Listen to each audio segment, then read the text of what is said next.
You never know how much one night can change the rest of your life. And it was a night just like this one, almost 100 years ago, that I was crowned Miss Utah USA 2020.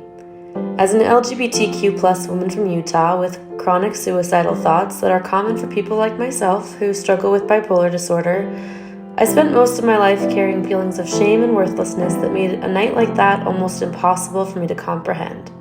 Afraid that I would never be told I was good enough, I was finally told that I am. Becoming Miss Utah was my biggest dream come true. So I couldn't understand how the next day I felt just as insecure as before.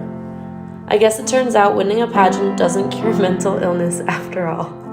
Because even when others finally see your value, they can't choose for you to see it too. But winning Miss Utah gave me the platform and the confidence to start the I Am Why Project, a community for people who struggle with self-love.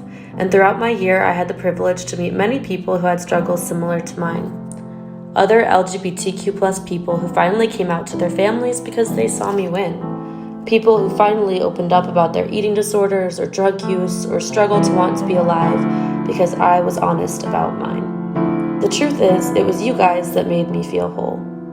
Realizing that no matter how hard life is sometimes, we are truly never alone. When you live with a chronic mental illness like I do, there are just some days that no matter how hard you pray, what medications you take, or how hard you just choose to be happy, it doesn't work. So it's on those days that we need each other more than ever. I am endlessly grateful for the people who helped me and loved me when I was so in need of help and love. Thank you to Kristen Bradford and Edward Mazurek. These were the kind strangers who gave me shelter when I was homeless and became my family. Kristen went on to coach me to become the first queer woman in history to compete at Miss USA. To Austin Ride and Amanda Giroux, you gave me the courage to try again. You loved me unconditionally when I had a manic episode before a pageant.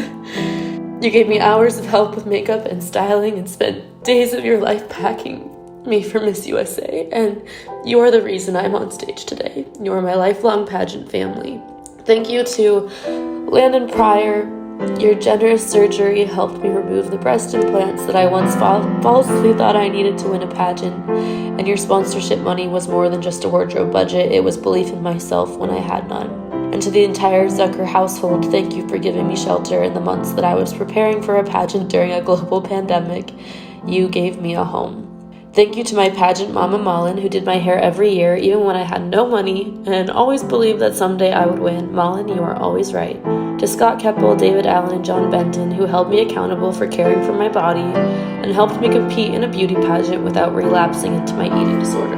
To Ashley Renee and Giovanni for going above and beyond to dress me like a queen, and the Rose Spa, Spa Trouvé, and Morgan and Presley Dental for always pampering me like one. To my family for giving me this precious sacred life, and for the bravery it takes to keep healing together, even when it's hard. My boyfriend for coming into my life at the end of this beautiful season with all of your bi-wife energy.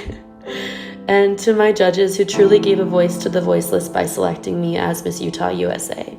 To my director, who let me be myself in a world that tries to make us something else. And every other single person who helped me get here.